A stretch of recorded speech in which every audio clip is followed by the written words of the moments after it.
We have been a working government. I did provide last year an amount of money to undertake repairs to a market, to the toilet facility in the market.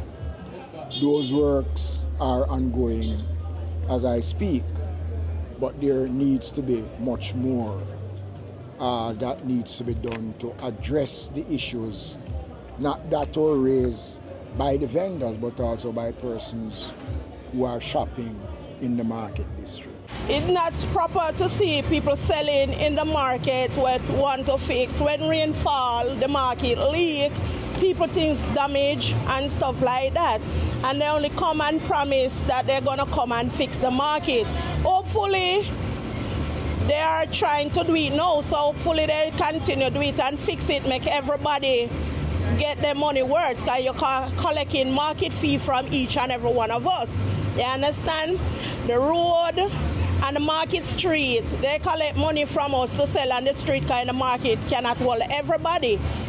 And one of the day then come and take up everybody's stuff, who are throw some in the truck and stuff like that, so everybody for go in the market. And you cannot go in the market and the market want to be fixed. The market want to refix. The market want to refix.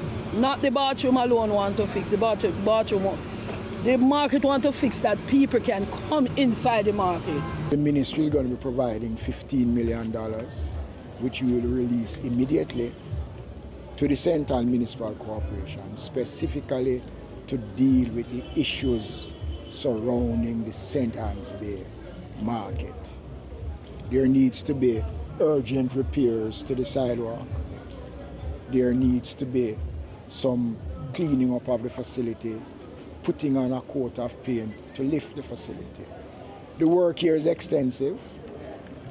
They will not be able to do the work all at once, but this is an incremental amount that will be given until we look at how best to deal with the lasting issues.